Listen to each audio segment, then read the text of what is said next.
Hello everyone, I am Priyanka. Welcome to my YouTube channel. तो आज का जो ये वीडियो है इसमें हम लोग एनसीईआरटी का 8th क्लास का पॉलिटी पढ़ने वाले हैं, जिसमें जो हमारा चैप्टर होगा वो है भारतीय संविधान और धर्मनिरपेक्षता। ये आपका बहुत इम्पोर्टेंट चैप्टर है। इसमें बहुत सारे चीज़ें हैं जो कि मतलब हर बार आता ही आता है आपके एग्जाम में। तो सबसे पहले हम जानेंगे कि संविधान क्या होता है, भारतीय संविधान और धर्मनिरपेक्षता। इसके बारे में हम लोग इस चैप्टर के अंदर पढ़ेंगे कि किसी भी देश के लिए संविधान की क्या आवश्यकता है। उससे पहले हम जानेंगे कि संविधान कहते किसको है। तो ये सारी चीजें हम इस टॉपिक के अंदर पढ़ने वाले हैं। तो सबसे पहले हम लोग स्टार्ट करते हैं कि भारत का जो संविधान है वो किन किन देशों के संविधान के तथ्यों, बहुत सारे तथ्यों को मिला के बनाया गया है, इसके बारे में पढ़ेंगे। ये आपका एक जनरल नॉलेज के लिए भी काफी इम्पोर्टेंट है, क्योंकि इस तरह से एग्जाम में भी कभी पूछ लिया जाता है कि जो विश्व का सबसे पहला लिखित संविधान किस देश का है। तो वो आपको बताना है कि अमेरिका का सब जो संविधान है वो विश्व का सबसे पहला लिखित संविधान है। कब इसको लागू किया गया था? तो 1789 में इसको लागू किया गया था। ये पहला लिखित संविधान है। दूसरा हम देखते हैं कि अलिखित संविधान किस विश्व का सबसे पहला अलिखित संविधान किस देश का है। तो ये अलिखित संविधान का मतलब होता है जहाँ पे जो दस्तावेज है वो लिखित रूप से उपलब्ध नहीं है, मौखिक रूप से है। तो इसमें हमारे जो देखेंगे कि ब्रिटेन जो है उस देश की जो संविधान है वो अलिखित है। विश्व का सबसे बड़ा और लिखित संविधान, ये इसमें आपको कंफ्यूज नहीं होना है। इसमें क्या कहा जा रहा है कि सबसे बड़ा और लिखित संविधान, केवल लिखित संविधान आए, पहला लिखित संविधान। तो वो है आपका अमेरिका का। पहला लिखित संविधान किसका है? तो अमेरिका, अमेरिका का जो संविधान है वो पहला लिखित संविधान है। अगर पूछ लिया जाए कि सबसे बड़ा और लिखित संविधान, बड़ा भी है और लिखित रूप में भी है, वो आपका भारत का संविधान है। वो किसका है? भारत का संविधान है। ये सबसे बड़ा संविधान है। और अगला पॉइंट देखते हैं कि विश्व का सबसे कठोर संविधान, जिसके नियम कानून काफी कठोर है, जिसका पालन करना हर एक नागरिकों के लिए आवश्यक होता है, वो है आपका अमेरिका और स्विट्जरलैंड। ये दो देश जो है उसके कानून कैसी है? कठोर है। संविधान जो है वो कठोर है। विश्व का सबसे लचीला संविधान अगर देखें तो वो आपका ब्रिटेन का है। और अब हम बात करेंगे भारत के परिप्रेक्ष्य में, भारत के संदर्भ में अगर देखें तो भारत का जो संविधान है वो क्या है? लचीला भी है, लचीला प्लस आपका कठोर, ये दोनों ही है। तो इस तरह से आप देख सकते हैं कि भारत देश का जो संविधान है उसमें बहुत सारे देशों, विश्व के बहुत सारे देशों के जो संविधान की जो विशेषताएं हैं उसमें सम्मिलित की गई है। सबसे पहला लिखित संविधान अमेरिका का है, तो उसके आधार पर भारत का भी संविधान को क्या किया गया है? लिखित किया गया है, लिखित रखा गया है। दूसरा आपका जो अमेरिका का संविधान है या स्विट्जरलैंड का संविधान है वो काफी कठोर है, उसके नियम काफी सख्त हैं। तो वो आपके भारत में भी देखने को मिलता है। ब्रिटेन का जो आपका कानून व्यवस्था है, जो भी संविधान है, वो आपका लचीला है। तो भारत का संविधान केवल कठोर नहीं, लचीला प्लस कठोर दोनों ही है। तो इस तरह से हम देखते हैं कि सारे जो विश्व के बहुत सारे देशों के जो भी संविधान की विशेषताएं थी उसको भारत के संविधान में जोड़ा गया है। अब नेक्स्ट हम लोग पढ़ेंगे क्या, कि संविधान और उसकी आवश्यकता, कि संविधान कि किसी भी देश के लिए संविधान की आवश्यकता क्यों पड़ती है। तो सबसे पहले हम जाने कि संविधान होता क्या है। तो संविधान किसे कहते हैं? तो संविधान नियम और कानून का एक दस्तावेज होता है, लिखित और अलिखित दस्तावेज होता है। संविधान क्या है? संविधान किसे कहते हैं? इसे कहते हैं, ये हम अगर जाने तो ये क्या है? ये नियम नियम और कानून का लिखित और अलिखित,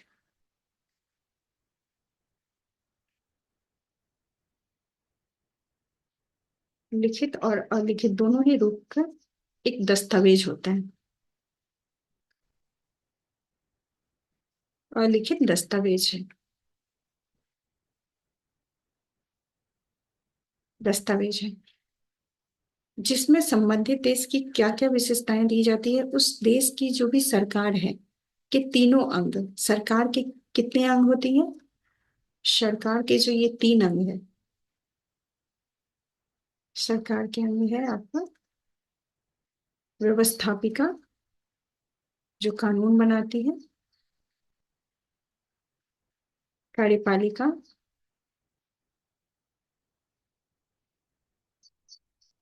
और न्यायपालिका। इन तीनों के कार्य, ये तीनों किस तरह से कार्य करते हैं, उनकी शक्तियां का उल्लेख, उनके पास कौन कौन सी शक्तियां दी गई हैं, इन सभी का उल्लेख हमें कहाँ मिलता है, ये संविधान जो दस्तावेज है उसमें हमें सब कुछ लिखा हुआ मिलता है। तो इसलिए किसी भी देश के लिए एक नियम कानून का होना बहुत जरूरी होता है। उस देश की व्यवस्था, उस देश की जो भी नियम है उसको चलाने के लिए इन सब इस दस्तावेज की आवश्यकता होती है। जो भी सरकार कार्य कर रही है, सरकार के जो ये तीन अंग है, व्यवस्थापिका, कार्यपालिका और न्यायपालिका, ये किस तरह से कार्य करती है, इनकी शक्तियां क्या है, ये सभी उसमें उल्लेखित की गई है। साथ ही नागरिक जो है, हमारे देश के नागरिक, उनके क्या अधिकार हैं, उनका क्या कर्तव्य है, उसका भी उल्लेख हमें कहाँ मिलता है, इस संविधान, जो संविधान है उसके अंदर मिलता है। इस दस्तावेज में हर कुछ लिखा रहता है। अब इसकी आवश्यकता क्यों पड़ती है, सबसे पहले हम जाने कि किसी भी देश के लिए संविधान की आवश्यकता क्यों पड़ती है। तो हम जानते हैं कि जैसे आप एक एग्जाम्पल ले लें, किसी गेम का ले लें, किसी, जिस तरह से आप क्रिकेट का बात करें, तो क्रिकेट में क्या होता है, क्रिकेट के अंदर एक क्रिकेट क्या है, एक खेल है। इस खेल को निश्चित नियम, इस खेल का एक निश्चित नियम होता है। नियम के बिना उन्हें खेलना क्या होता है, बहुत ही डिफिकल्ट होता है। उसके हार जीत का निश्चय नहीं किया जाता है, निश्चित फैसला नहीं हो पाता है, कौन जीता कौन हारा, सब अपने अपने तरीके से खेलने लगेंगे तो एक नियम नहीं रह जाएगा। तो इसलिए एक जिस जिस तरह से एक खेल के अंदर नियम होता है कि अगर फिर खेल के दौरान कोई अगर विवाद भी हो जाए कोई, तो उसको भी सुलझाने के लिए, जैसे अगर क्रिकेट की बात करें तो उसमें क्या होता है, उसके निपटारा के लिए कि एक एम्पायर रहते हैं जो कि वो फैसला करता है कि ये गलत है या सही है। ठीक उसी तरह यही भूमिका आपके अगर लोकतंत्र की बात करें, लोकतंत्र के अंदर क्या होता है,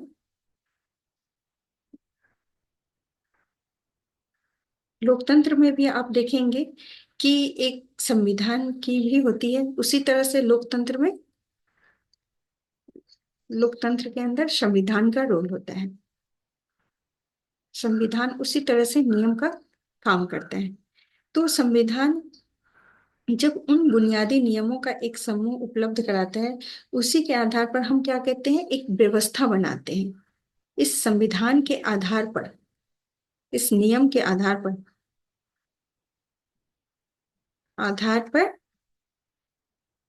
हम क्या करते हैं, व्यवस्था बनाते हैं, एक सिस्टम बनाते हैं, एक सिस्टम बनाते हैं, को चलाते हैं और यह व्यवस्था के चलने की उम्मीद कर सकते हैं। और इसी के आधार पर हम क्या कहते हैं, सभी लोग उस नियम और उस व्यवस्था का जो भी उस व्यवस्था के अंदर नियम कानून बनाए गए हैं उसको पालन करेंगे। तो इस तरह से हम देखते हैं कि एक देश को सुचारू रूप से चलाने के लिए क्या होता है, एक व्यवस्था, एक नियम की आवश्यकता होती है। तो इसलिए हर देश के लिए एक संविधान का होना आवश्यक होता है। अब हम देखते हैं कि ये संविधान शुरू कब किया गया, इसकी मांग कब की गई भारत में।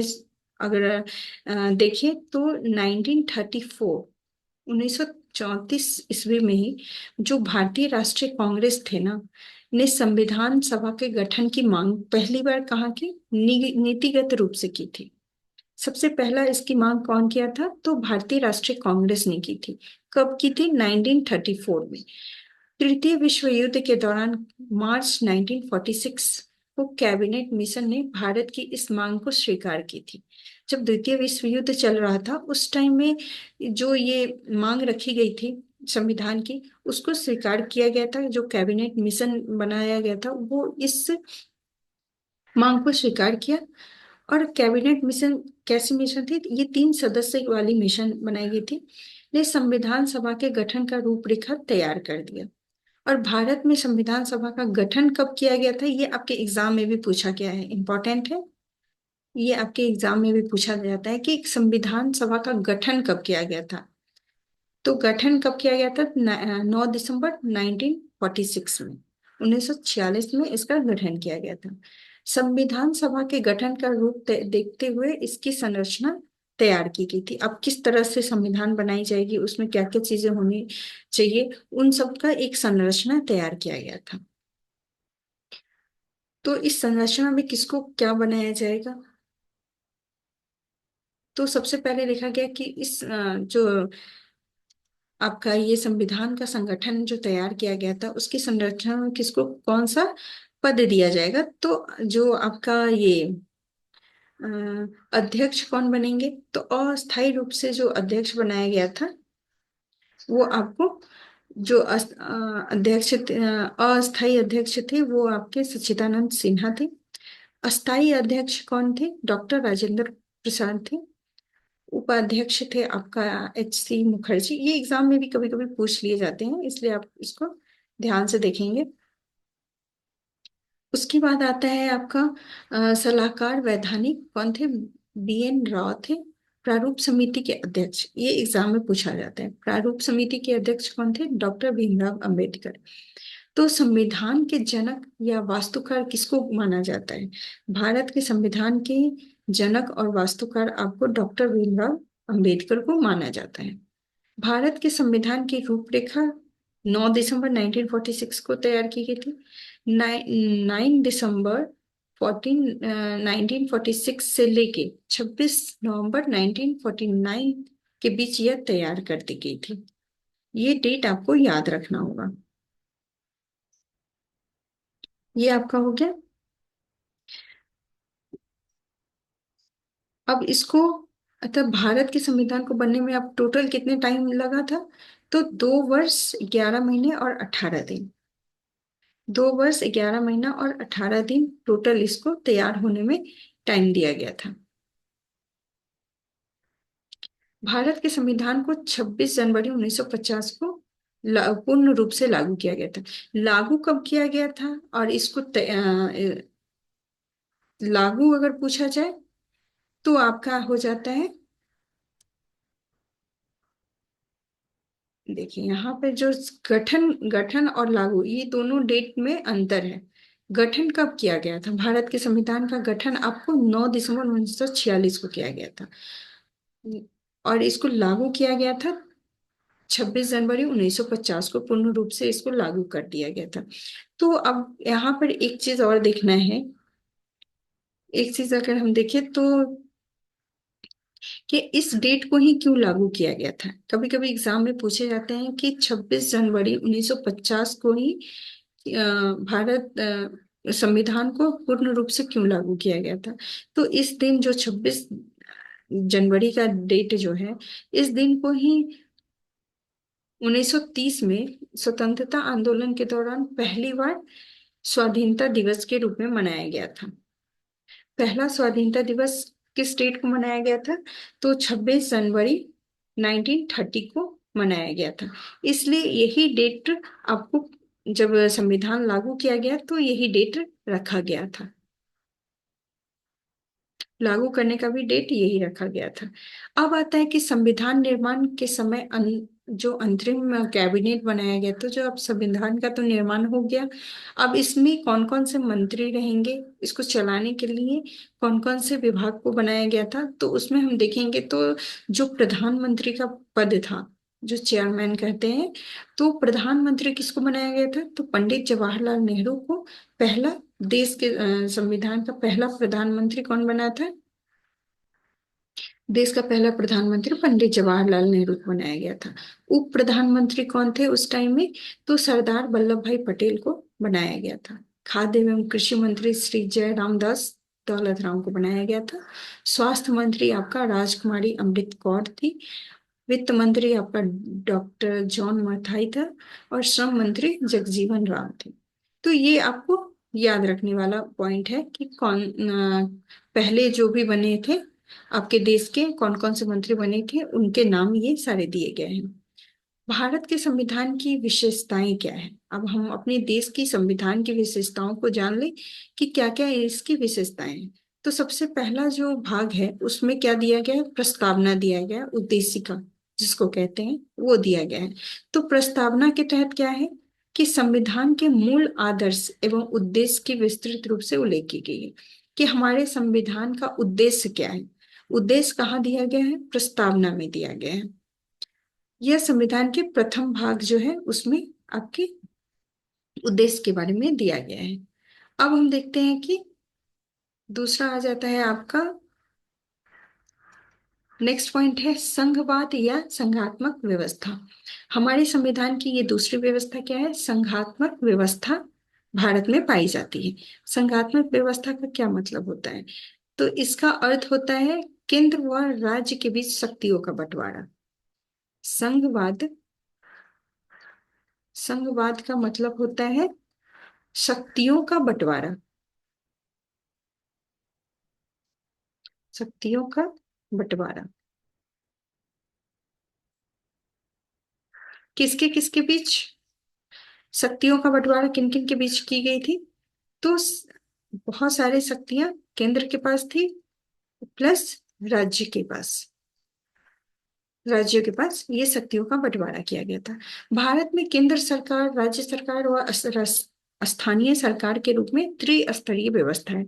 अगर भारत की व्यवस्था पूछी जाए कि संघात्मक कितने स्तर पे है, तो वो त्रिस्तरीय व्यवस्थाएं हैं, जिसमें सबसे निचला जो है आपका स्थानीय व्यवस्था है, उसके बाद राज्य, फिर सबसे ऊपर आपका केंद्रीय व्यवस्था है, केंद्र सरकार आते हैं। तो ये तीन स्तरों में बांटा गया है। फिर संसदीय प्रणाली या मंत्रिमंडलीय शासन व्यवस्था। संसदीय प्रणाली का मतलब क्या होता है? या मंत्रिमंडलीय व्यवस्था, जहां पे बहुत सारे मंत्री को अलग अलग विभागों को देखने के लिए एकत्रित किया जाता है। सरकार के सभी स्तरों पर जनता के प्रतिनिधित्व होते हैं। हम जानते हैं लोकतंत्र में क्या होता है, जनता अपने प्रतिनिधित्व को चुन के भेजते हैं जो उनके हित के बारे में सोचे, उनके जरूरतों को समझे। इसके लिए जनता अपने बीच से एक प्रतिनिधित्व को चुन के संसद में भेजते हैं। तो सरकार के सभी स्तरों पर जनता क्या करती है? प्रतिनिधि होते हैं। इन प्रतिनिधियों का चुनाव जनता प्रत्यक्ष व अप्रत्यक्ष रूप से करती है। संसदीय व्यवस्था के तहत सरकार जनता के प्रति सामूहिक रूप से उत्तरदायित्व होते हैं। अब सरकार जो चुन के गए हैं उनका क्या दायित्व बनता है कि वो जनता के हित के बारे में सोचे। अब नेक्स्ट जो पॉइंट आता है वो है आपका सार्वभौमिक वयस्क मताधिकार। सार्वभौमिक वयस्क मताधिकार का मतलब होता है कि जो 18 वर्ष के आयु के लोगों को मत देने का, मतलब अपने प्रतिनिधित्व चुनने का अधिकार हो। तो भारत के संविधान के अनुच्छेद 326 के तहत यह दिया गया है कि जो भी सार्वभौमिक वयस्क मताधिकार का प्रावधान किया गया है कि जो भी 18 वर्ष से अधिक के लोगों को अपना वोट देने का अधिकार होगा, अधिकार होना चाहिए। ये आपके संविधान में दिया गया है।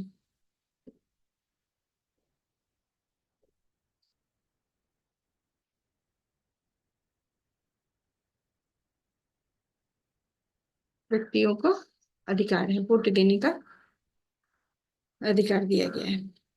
अब आता है शक्तियों का बंटवारा किस तरह से किया गया है। तो संविधान के अनुसार सरकार के तीन जो अंग होती है, कौन कौन सी अंग है? विधायिका, कार्यपालिका व न्यायपालिका। उसके इन तीनों के आधार पर शक्तियों को बांटा गया है। अब इनका विधायिका का क्या कार्य है? वो कानून बनाने का काम करती है। विधायिका जो होती है वो कानून बनाने का काम करती है। कार्यपालिका उस कानून को लागू करती है। विधायिका कानून बनाने का काम करती है, कार्यपालिका उस कानून को लागू करने का, और न्यायपालिका क्या करती है, कानून की रक्षा और समीक्षा करने का कार्य करती है। जो भी कानून बने हैं उसका सही से पालन हो रहा है कि नहीं, उसका कार्य कौन करता है, वो आपका न्यायपालिका करती है। अब छठा जो हमारा अधिकार है संविधान का, वो है मौलिक अधिकार। तो संविधान के भाग 3 में दिया गया है के तहत 12 से 14 तक के मौलिक अधिकारों का उल्लेख किया गया है। अनुच्छेद जो आपका 12 से 24 है उसके अंदर क्या है, मौलिक अधिकार जो दिए गए हैं उनका उल्लेख किया गया है। तो हमारे कौन कौन से बेसिक अधिकार हैं, जो मूलभूत अधिकार कौन कौन से हैं, उसके बारे में इस भाग 3 में दिया गया है। और हमारे ही मौलिक अधिकार में एक सबसे मेन जो कहा जाता है, डॉक्टर भीमराव अंबेडकर ने उस अधिकार को क्या कहा है, संवैधानिक उपचार के अधिकार को संविधान की आत्मा कही। डॉक्टर भीमराव अंबेडकर ने इसको आत्मा कही है। सातवां जो आपका पॉइंट आता है वो है राज्य के नीति निर्देशक तत्व क्या है। ये क्या होता है कि एक कल्याणकारी राज्य की स्थापना करने के लिए राज्य के नीति निर्देशक तत्व की व्यवस्था होती है।